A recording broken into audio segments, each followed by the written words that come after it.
¿Cómo pasas del cielo al infierno en un solo viaje? La hinchada rojinegra del 2018 sabe la respuesta. Un clausura que no se nos escapó por suerte y una semifinal perdida por errores propios y horrores arbitrales. Un saludo, gente, aquí RGF comentando para Crónicas Rojinegras. Seguimos con la serie de las camisetas conmemorativas y además aprovecharemos para contar este último brillo del Melgar post-Reynoso en el cierre de la temporada 2018. Y es que ese diseño en homenaje a Arequipa se lució por primera vez en agosto y no dejó de emplearse hasta el último partido de dicho año, que estuvo a un error arbitral de quizá ser histórico para la institución. Ahora, antes de hablar de la camiseta, tú te preguntarás, tío Crónicas, ¿qué entiendes por Melgar post-Reynoso? A las temporadas 2017 y 2018, por supuesto. Déjame explicarte. El Cabezón dejó como sucesor a Enrique Mesa Jr. en el año 2017, quien dirigía las inferiores del club en aquel momento.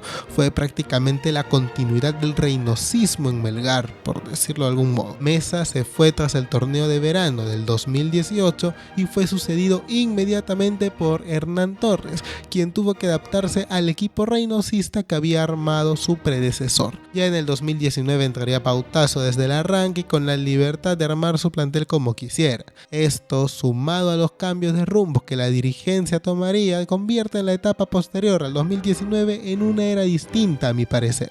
Ahora sí, volvamos al tema de la camiseta. A diferencia de su similar del 2017, la camiseta conmemorativa del 2018 no gozó de tanta previa. Recordemos que el diseño del 2017 fue muy mal recibido, por lo que la propuesta de este año debía ser radicalmente distinta, y así lo fue.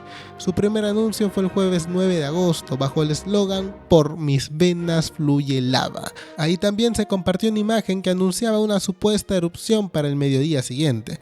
Pero pongámonos en contexto. Nuevamente Melgar venía en un momento irregular. El apertura no había sido desastroso como el del año pasado, lo cual condimentó para mal la recepción de esa camiseta, pero tampoco es que andábamos como un avión. Melgar estaba cuarto. Había hecho de Arequipa una localía sólida, pero de visitantes habíamos ganado solo un partido. Además, en mala hora el Cristal de Mario Salas andaba intratable e inalcanzable en la tabla de posiciones. Melgar estaba a 8 puntos de distancia con solo 9 en disputa. En ese contexto es que se producía la presentación de la piel arequipeña especial del 2018. No buscaba emular la bandera de Arequipa, sino que se inspiró en la lava volcánica que fluye en todos los arequipeños. El rojo vibrante se apoderaba del diseño con franjas horizontales más oscuras que le dotaban de dinamismo. Los detalles dorados y los bordes negros complementaban muy bien lo imponente que buscaba hacer el diseño. Podría decirse que tenía la fuerza de un volcán. Por su parte, el short y las medias serían completamente negras. ¿Cómo se lo tomó la gente? Relativamente bien. Se hablaba del mal momento del equipo, algunos elogiaban la nueva piel, otros se quejaban de que esta fuera roja y no granate o carmesí como el color representativo de la ciudad, pero la aceptación en general fue más positiva, a pesar de que en la cancha no se estaban consiguiendo los objetivos trazados a principio de año. No habíamos accedido a la final del torneo de verano pese a tener chances hasta la última fecha, dependiendo de nosotros mismos, y estábamos muy alejados de la lucha por la apertura. La camiseta se estrenó la noche del 16 de agosto, justo un día después del aniversario. El rival sería UTC en la UNSA. Melgar arrancaría ganando desde el primer minuto con un gol de Villamarín en lo que sería un partidazo que estaba 3-2 hasta los descuentos, cuando el empate cajamarquino sellaría un 3-3 final. Amargo debut de la nueva piel, que volvería a debutar en casa con un empate. Con este resultado, Melgar quedaba matemáticamente fuera de la pelea por la apertura y solo le restaba enfocarse de lleno en el torneo clausura. El siguiente partido fue un vergonzoso empate a 1 con Cantolao en el Callao, y no sería hasta la última fecha que la camiseta volcánica podría ver un triunfo. Fue un ajustado 3-2 ante la San Martín en la UNSA. Sí, nuevamente la San Martín bautizando camisetas. Pero lo más recordado de esa tarde tarde sería el primer gol del encuentro, que paradójicamente se convertiría en el último tanto de Israel El Cachete Zúñiga, con camiseta vistiana y en general de su carrera profesional. Surgiría de un tiro de esquina mal despejado. Cachete, como buen cazador en el área, tomaría el rebote y, dejando el alma en esa pelota, la introdujo en la red para anotar el 1-0 parcial. Fue un momento muy emotivo que marcaba la marcha de un histórico capitán para el club. Él fue el encargado de levantar la segunda estrella, y este también era otro de los destellos de la era Reynoso que se nos iba. A estas alturas parecía que la camiseta volcánica pasaría sin pena ni gloria, pero se le dio una oportunidad más. El 1 de septiembre, en el arranque del torneo clausura, el rival era una U en crisis. Los cremas andaban mirando el descenso de reojo y debían arrancar el clausura como favoritos para alejarse lo más posible del fantasma de la B. Y así parecía ser cuando la visita se adelantó a la hora del encuentro. Melgar estaba siendo superior en el trámite, pero no logró trasladar dicho dominio en el marcador. Todo era frustración. La U no había tenido chances reales antes y no las tendría en todo el encuentro. Melgar, por su parte, fue víctima de los postes y el travesaño, pero a 11 minutos del final, Bernardo Cuesta cazaría el rebote tras otro palo y marcaría desde fuera del área. 1-1, y el heredero de la cinta de capitán marcaba el primer tanto de la era post-Cachete. Melgar aprovechó que la U se quedó con 10 y aún así los cremas llegaron a desesperarse por ganar. En la última, una defensa visitante adelantada se vio sorprendida por el desmarque de Echemaite, que sellaría la remontada en el minuto final, y toda esta historia fue escrita usando la misma camiseta conmemorativa. Quizá la consideraron de buena suerte y decidieron dejarla durante todo el resto del año, y vaya que tuvo buena suerte. Tras el empate posterior con Ayacucho, Melgar sumó 3 victorias al hilo antes de caer con Sport Boys en el primer puerto. Las dudas sobre el equipo de Hernán Torres reaparecían, pero las consecutivas victorias ante Cristal en Arequipa y ante Alianza Lima en Matute permitieron consolidar a Melgar en la punta del torneo clausura. Estas fueron el inicio de una racha de 6 partidos sin perder, 5 victorias y un único empate ante Real Garcilaso en el Cusco. El clausura estaba prácticamente amarrado y la semifinal era un hecho por la posición en el acumulado. Quizás eso ayude a explicar el terrible bajón de Melgar en la recta final. El 5 de noviembre de 2018, Melgar sumaría su último triunfo en lo que a campeonatos locales refiere para los próximos 4 meses. Sí, estuvimos 4 meses sin ganar en el descentralizado y la posterior Liga 1. Los siguientes partidos fueron una goleada en contra ante UTC y una humillante caída ante Cantolao en la mismísima Arequipa. Eran el mismo DT, el mismo equipo, la misma camiseta, pero ya no se sentía igual. ¿Cómo pierdes con Cantolao como local? Pero lo peor estaba en los puntos. Peligrosamente un equipo se nos estaba acercando, Alianza Lima. Sí, aunque pecháramos el clausura, la semifinal entre nosotros y los íntimos era una realidad, pero era el acumulado el que definiría las localías, y Melgar tenía 78 unidades, mientras que Alianza tenía 74 con un partido menos.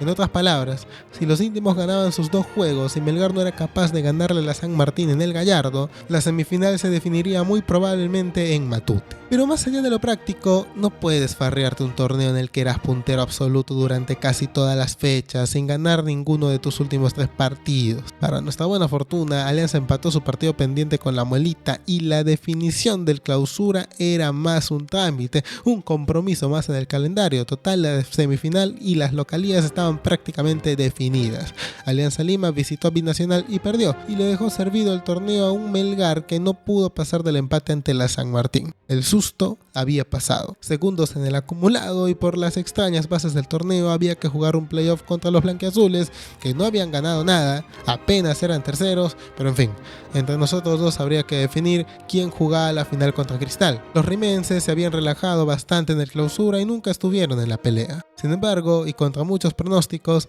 este torneo clausura sería el último destello del Melgar post-Reynoso. Su caída sería vertiginosa, veloz y se consumó en solo 5 partidos. 3 duelos casi intrascendentes en el cierre del clausura y 2 desastres propios y ajenos en la dichosa semifinal consiguiente. El primer partido que vi de Melgar fue la semifinal 2018. Le podría dedicar un video aparte solo a esta serie, incluso solo a este partido. Fue el primer partido de fútbol peruano que me vi completo. De hecho, no sabía nada del club entonces y creí que esa curiosa camiseta volcánica era la mica oficial y tradicional del equipo. Me asombró gratamente ver cómo su escuadra, para mí desconocida por aquel entonces, bailó a Alianza en su cancha y le ganaba 2-0 al descanso.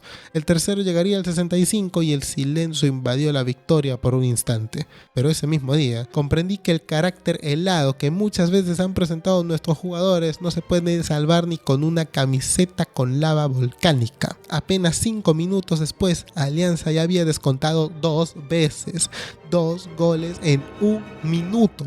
Para ser específicos, una situación insólita. Matute volvió a ser una caldera y la vergüenza se apoderaba de la tienda rojinegra, y con ella empezó el miedo. El empate era inminente y llegó pocos minutos después. Del 0-3 al empate, Melgar intentó una viveza desde el saque de banda para sacar una ventaja más, pero de nada sirvió. Daba igual el marcador si se quiere ser completamente pragmático. Las bases del torneo, en su infinita sabiduría, indicaban que en esa semifinal no importaba la diferencia de goles, pero no puedes ir goleando y que te lo empaten así. Eso es deportivamente inadmisible. 4 días después habría una nueva semifinal en Arequipa. El 6 de diciembre la camiseta volcánica se despediría. Parecía que de una buena forma, con una remontada tras un gol de Pósito al 17. Melgar consiguió darle la vuelta a la hora del partido gracias a los tantos de Bernardo Cuesta y Giancarlo Carmona. Y de hecho, Canchita González había extendido dicha ventaja con un 3-1 prácticamente lapidario. Le pegó desde fuera del área, chocó con el travesaño, se metió tras la línea de meta y luego se salió, como el penal de Zidane en la final del 2006. Sin embargo, parece que el árbitro y el juez de línea decidieron no ver esta acción con dicho detalle y terminaron por decidir que la jugada continuaba, que no había gol. Lo peor es que Melgar se había ofrecido a cubrir los costos del VAR en aquella oportunidad. Todavía recuerdo esa noticia, y esta iniciativa de Melgar no obtuvo una respuesta positiva. Melgar se dejó ganar la cabeza. Para variar, Pósito empataba el partido y la serie con su doblete a apenas 10 minutos del final, y así era que nos íbamos a los penales. Y créeme, pocas cosas son peores que Melgar y una tanda de penales bajo la noche de Arequipa, un día de semana. Esa noche lo aprendí. Esa noche descubrí que sí era posible perder una tanda de penales con tu gente y sin siquiera anotar un mísero cobro. Julio Chemaite, el héroe de la primera fecha ante la U, la estrelló contra el palo izquierdo. Exactamente lo mismo hizo Biancucci. 2 palos seguidos y al mismo lado, es de no creerse. Míguez le rindió un homenaje a Cueva en el tercer cobro y Leao Butón se encargó de posar para la foto atajando el último. Alianza convirtió 2 de los 3 que tuvo, siendo la tajada de Penny insuficiente para sostener al equipo más pecho frío que se recuerda en un playoff del fútbol peruano en tiempos recientes. Melgar recién podría redimirse en el 2022 con una tanda de penales todavía más difícil y un rendimiento completamente inverso, pero esa noche de diciembre, esa fría noche, quedaría marcada de manera vergonzosa en la historia oscura del dominó. Además, sepultaría por años la idea de una camiseta roja con shorts y medias negras. Recién en el 2024 se intentó un diseño parecido, aunque con el granato carmesí característico de la Ciudad Blanca. Pero eso, gente, es una historia para contar en otro video cuando lleguemos a esa camiseta. Y dime tú, ¿qué te pareció este diseño? El del 2018, claro está. ¿Te gustó su apuesta por el rojo intenso en lugar del granate o carmesí? Te recuerdo que la del año anterior, la del 2017, había sido todavía más polémica y ya le hemos dedicado un video que puedes ver a continuación. También tenemos un video hablando del 2019, el primer año post-Reynoso del sentido extendido del término, tal como lo explicamos al inicio de este video, y el cual estuvo caracterizado por un caos deportivo sin precedentes en la época moderna del club. Si te interesa, lo dejo allá arriba en recomendados.